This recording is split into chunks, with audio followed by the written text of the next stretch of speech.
ஆரம்பத்தில் எல்லாம் சோதனை தான். யார் ஈமான்ல உறுதியாக இருப்பாரோ ஜீத ஃபீ பலாயிஹி, அவருக்கு சோதனைகள் அதிகமாக கொடுக்கப்படும். யாருடைய ஈமான் பலகீனமோ அவருக்கு தான் சோதனை குறைவாக இருக்கும். அல்லாஹ் யாரை விரும்புறானோ அவங்களை சோதிப்பான். ஆரம்பத்திலேயே நாங்க நினைக்கிற மாதிரி எல்லாம் நடக்காது. எங்க வாழ்க்கையுடைய ஆரம்பம் சோதனையாகத்தான் இருக்கும். பின்னால்தான் அல்லாஹ் எல்லாத்தையும் செழிப்பாக மாற்றுவான். நீங்க யோசிங்க, இந்த மதீனாவுல என்ன இருக்குது? இந்த மதீனா நூறலி மாறி இருக்குதா, அல்லது இதுக்கு அழகான தோட்டங்கள், சோலைகள், ஐஸ் மலைகள், நீரூற்றுகள் என்ன இருக்குது? ஆனா உலகத்தில் இதை போல மக்களுக்கு விருப்பமான, முஸ்லிம்களுக்கு விருப்பமான ஊர் இல்லையே. தீனுக்கு இடம் கொடுத்த ஒரே ஒரு காரணத்தால், அல்லாஹ்வுடைய மார்க்கத்தை ஏந்தி வந்த ஸல்லல்லாஹு அலைஹி வஸல்லமுக்கு தங்குவதற்கு இடம் தந்த ஒரே காரணத்தால் இன்று மக்காவை விட மக்கள் விரும்பக்கூடிய ஊராக இந்த மதீனாவை அல்லாஹ் மாத்தி இருக்கிறார். சிந்திக்கணும் சகோதரர்களே, என்றைக்கு நீங்களும் தீன்தாரிகளாக மாறுவீங்களோ, மார்க்கத்துக்காக அல்லாவுக்காக வாழ ஆரம்பிப்பீங்களோ, ஹஜ் முடிச்சவர்கள் அல்லாவுக்குரிய ஹாஜிகளாக வாழ ஆரம்பிப்பீர்களோ, ஏனையவர்களை விட அல்லாஹ் உங்களை சிறப்பாக ஆக்குவார். அல்லாஹ் மார்க்கத்துக்காக களம் இறங்கியவர்களை, தீனுக்காக களம் இறங்கியவர்களை, துனியா துனியா காசு காசுண்டு பிசாசு பிடிச்சி சாகாம, அவருக்கும் இவருக்கும் பொல்ல போட்டு, அவருக்கும் இவருக்கும் அநியாயம் செஞ்சு, கொடுக்கல் வாங்கல்ல முன்ன பின்ன செஞ்சு, இந்த மதுவாவெல்லாம் லேசானதல்ல. அல்லாவுக்காக வாழ்ந்து பாருங்க, அல்லாஹ்வுடைய மார்க்கத்துக்காக வாழ்ந்து பாருங்க. துனியா அல்லாஹ் காடலில கொண்டு வந்து கொட்டுவான். இதே மதீனாவுல உமர் ரலியல்லாஹுடைய காலடியில, அந்த காலத்துல சூப்பர் பவராக இருந்த ஈரான் பாரசீக பேரரசனுடைய மணி மகுடம், கிரீடம் கொண்டு வந்து காலடியில கொட்டப்படுது. எத்தனை கிலோ தெரியுமா? சில வரலாறு எழுதுறாங்க 92 கிலோ தங்கம். நீங்க கேட்கலாம், 92 கிலோ தங்கத்தை தலையில போடலுமா? தலையில எல்லாம் போடுறல்ல. அவர் வந்து சிம்மாசனத்துல உட்காருவா, ஒரு பெரிய சங்கிலியால கட்டி இருக்கும், சரியா தலைக்கு நேராக கொண்டு வந்து வைக்கப்படும். அல்லாஹ் உமர் ரலியல்லாஹு அன்ஹு, யா அல்லாஹ் இந்த முசீபத்தை விட்டு பாதுகாப்பாயா அல்லாஹ். நாங்க இந்த உலகத்தில் அல்லாஹ்வுக்காக பட்ட கஷ்டங்களுக்கு இந்த உலகத்திலே எங்களுக்கு கூலி தந்துருவானோ பயமாக இருக்குது. இது ஒன்றுமே வேணாம், எல்லாத்தையும் பிரிச்சு கொடுத்துருங்க என்று சொல்லி முழுதையும் பிரிச்சு கொடுத்தாங்க. இன்னைக்கு நாடுகள்ல மாணிக்கங்கள் எடுக்கப்படுது, தங்கங்கள் எடுக்கப்படுது. எங்க போகுது? அல்லாஹ்வு ஆலம். தீன் முக்கியம் எங்களுக்கு, அதை விளங்கிக் கொள்ளுங்க.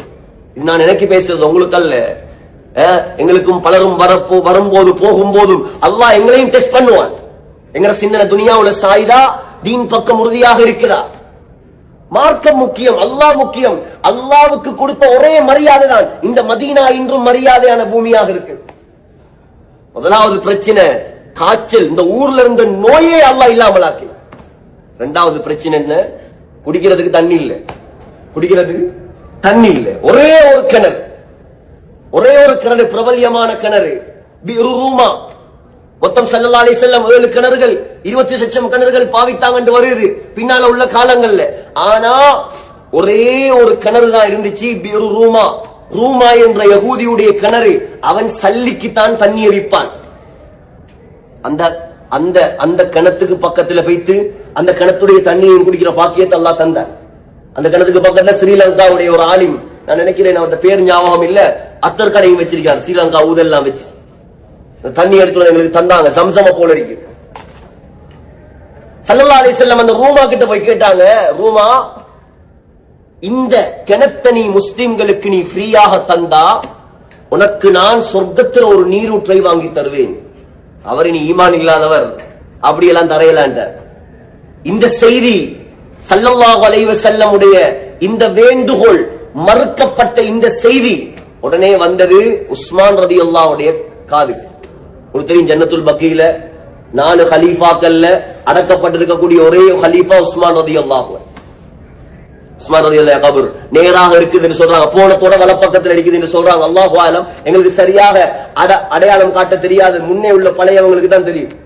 இப்ப அடையாளமும் இல்ல, யாரும் அவனுக்கு நிக்கிறதுக்கு உருளாங்களும் இல்ல, ஒரு ரவுண்ட் போயிட்டு வரையலாம், அவ்வளவுதான்.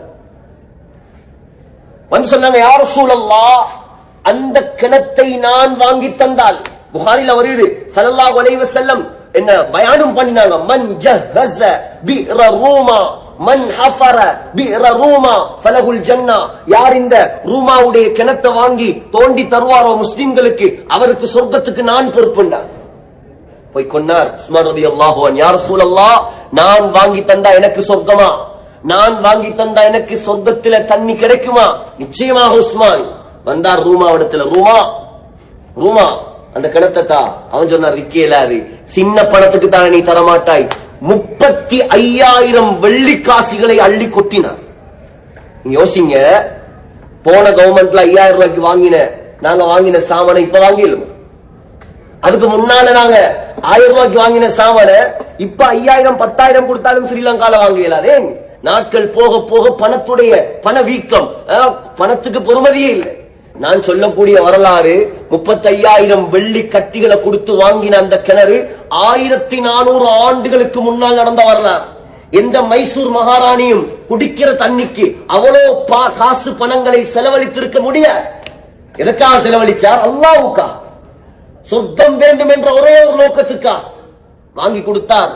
சொன்னாங்க உஸ்மான் ரலியல்லாஹு அன்ஹு, யா ரசூலல்லாஹ், இதை வாங்கிட்டேன் முஸ்லிம்களுக்காக, வேண்டிய மாதிரி தண்ணி குடிக்கட்டும், தண்ணி பிரச்சனையும் இல்லை. மூணாவது பிசினஸ். இவர்கள் விவசாயிகள், அவர்கள் வியாபாரிகள். அல்லாஹ் சுப்ஹானஹு தஆலா எந்த அளவுக்கு பரக்கத்தை கொட்டினான், இந்த மதீனாவுல எவ்வளவு பிசினஸ் கொண்டு வந்து சேர்த்தான். சொல்றாங்க சஹாபாக்கள், ஹஜ்ரத் அப்துல் ரஹ்மான் இப்னு அவுஃப் கோடீஸ்வரர், ஸல்லல்லாஹு அலைஹி வஸல்லம் செய்த துஆ, இந்த பூமிக்கு அவருக்கு செய்த துஆ, நான் ஒரு கல்லை தூக்கினாலும் அந்த கல்லுக்கு கீழே தங்கம் அல்லது வெள்ளி இருக்கும்டா. கல்லை தூக்கினார். ஸல்லல்லாஹு அலைஹி வஸல்லம் உடைய மௌத்துக்கு பின்னால் அப்துல் ரஹ்மான் இப்னு அவுஃப் உடைய பிரயாண கோஷ்டி, வியாபார குழு வந்திறங்குது, மதீனாவே ஆடு. கேட்கிறாங்க ஆயிஷா அம்மா, என்ன இது சத்தம்? மாஹாதிஹி ரஜ்ஜா, என்ன இது அதிர்வு? சொன்னாங்க, அப்துல் ரஹ்மானுடைய வியாபார கோஷ்டி மதீனாவுக்கு வந்திருக்கிறது. ஆயிஷா நாயகியே, 700 ஒட்டகங்கள். எத்தனை? 700 ஒட்டகம். அந்த 700 ஒட்டகம் நிறையவும் சாமான்கள். சொன்னாங்க ஆயிஷா அம்மா, அல்லாஹ் அவருக்கு பரக்கத் செய்யட்டும், ஆகிரத்துடைய கூலி மேலானது, அவர் தவண்டு சொர்க்கம் போவார் என்பதாக நான் கேள்விப்பட்டேன். இந்த செய்தி காதுக்கு வந்தவுடன் ஹஜ்ரத் அப்துல் ரஹ்மான் சொன்னார், தவண்டெல்லாம் எனக்கு சொர்க்கம் போகலா, நான் நடந்து சொர்க்கம் போகணும். ஓடி வந்தாங்க. திரைக்கு பின்னால ஆயிஷா அம்மாவுக்கு முன்னால திரைக்கு பின்னால நின்று சொன்னாங்க, உஷ்ஹிதுகி யா உம்மா, ஏ முஃமின்களின் தாயே, ஆயிஷா அம்மாவே, உன்னை நான் சாட்சியாக ஆக்குகிறேன். அன்னஹாதிஹின் நூக குல்லஹா பிஅஹ்லாசிஹா வ அக்தாபிஹா, இந்த 700 ஒட்டகங்கள், அது நிறைய இருக்கக்கூடிய பொறுமதியான சாமான்கள் முழுதையும் நான் அல்லாஹ்வுக்காக உங்களிடம் தந்து விட்டேன். எந்த ஊரு? சாப்பிடுறதுக்கு குடிக்கிறதுக்கு வழி இல்லாம இருந்த ஊர். சுருக்கமாக நீங்க பாத்தீங்கன்னா முழுதுடைய பரக்கத்தும் தீனுடைய பரக்கத். அல்லாஹ்வுக்காக இழந்தாங்க உண்டு. நீங்க யோசிங்க, நாங்க ஒவ்வொரு ஊர்கள்ல வாழ்றோம். சாய்ந்த மருது, கொழும்பு, மல்வான, எவ்வளவு பேர் இருக்கிறீங்க, ஒவ்வொரு ஊராக்கள் இருக்கிறீங்க. மினுவாங்கோட, தர்கா டவுன், எங்க போனாலும் எங்க சொந்த ஊருக்கு வந்து சேர்ற மாதிரி வருமா எங்களுக்கு?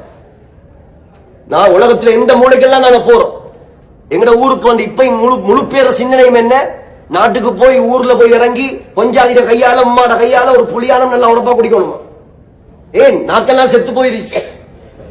ஏன் அந்த ஊருக்கு போய் அந்த ஊருடைய தண்ணி படரும், அவ்வளவு முகப்பத் சொந்த ஊரோட.